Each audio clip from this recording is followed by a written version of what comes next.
সম্প্রতি দেশের প্রধানমন্ত্রী নরেন্দ্র মোদীর উক্তিকে কেন্দ্র করে বিরোধীদের সমালোচনার ঝড়।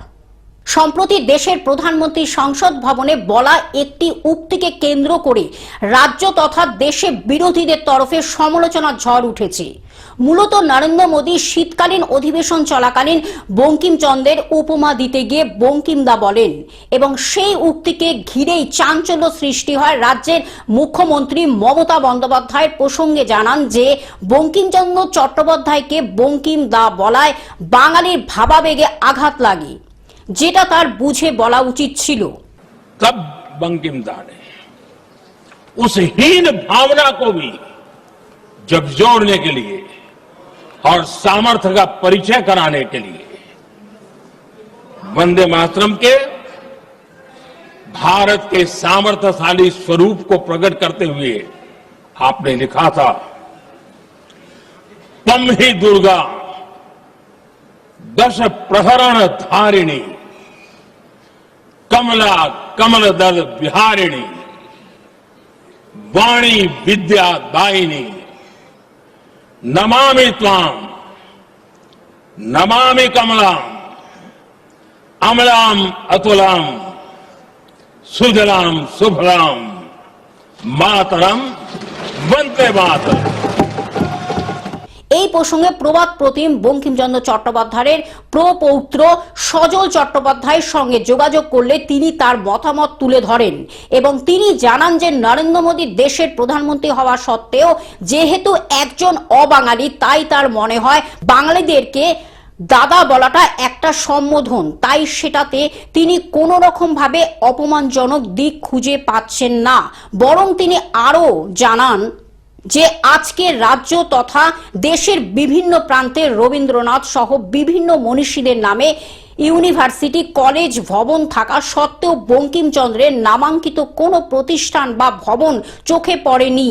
আজকে সম্বোধন দা থেকে বড় বিষয় হচ্ছে যারা আজকে এই প্রসঙ্গ নিয়ে সমালোচনা করছে তারা কি বঙ্কিমচন্দ্রের নামাঙ্কিত একটি ভবন বা বিদ্যালয় বা বিশ্ববিদ্যালয় স্থাপনের চেষ্টা আজ পর্যন্ত করেছে? তাদের পরবর্তী প্রজন্ম যারা রয়েছে তাদের জন্য ন্যূনতম স্বীকৃতি প্রদানের চেষ্টা করেছেন? আজকের দিনে দাঁড়িয়ে এটাই তাকে অনেক বড় প্রশ্নবোধক চিহ্নের মুখে দাঁড় করায়। আর আমার যেটা চাওয়ার, আমি সমস্ত সবাইকে বলেছি, এই চাওয়াটা শুধু আমার নয়, সমগ্র ভারতবাসীর চাওয়া। আমি আপনার চ্যানেলের মাধ্যমে আবার বলছি, এটা আমার আবেদন বলতে পারেন, আমার চাওয়া বলতে পারেন।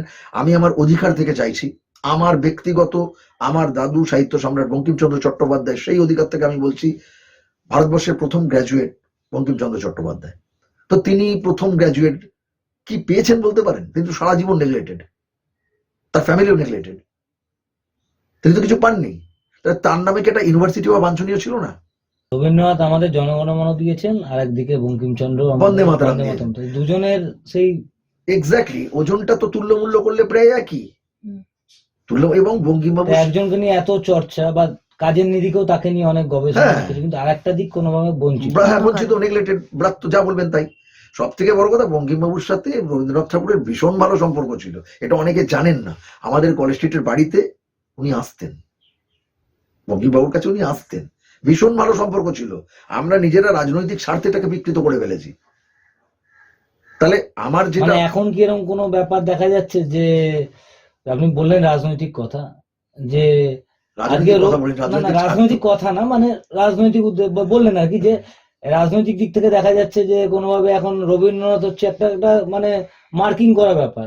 রবীন্দ্রনাথ হচ্ছে অমুক দলের মতাদর্শে আর বঙ্কিমচন্দ্র হয়ে যাচ্ছে অমুক দলের। আপনি নিজেই দেখুন না, আপনি এটা তো আমার বলার অপেক্ষা রাখে না। আপনি বলুন না, পশ্চিমবাংলায় বঙ্কিমবাবুর জন্মদিন মৃত্যুদিন জানেন আপনারা? বলতে পারবেন? প্রশ্ন করলে পারবেন না বলতে। কলকাতা থেকে অনির্বাণ দত্তের রিপোর্ট, গ্লোব নিউজ। এখন থেকে গ্লোব টিভি দেখুন আপনার স্মার্টফোনেও। গুগল প্লে স্টোর অথবা অ্যাপল স্টোর থেকে ডাউনলোড করুন গ্লোব টিভি লাইভ অ্যাপ। এছাড়া জিও টিভি অ্যাপ থেকে দেখুন গ্লোব টিভি লাইভ।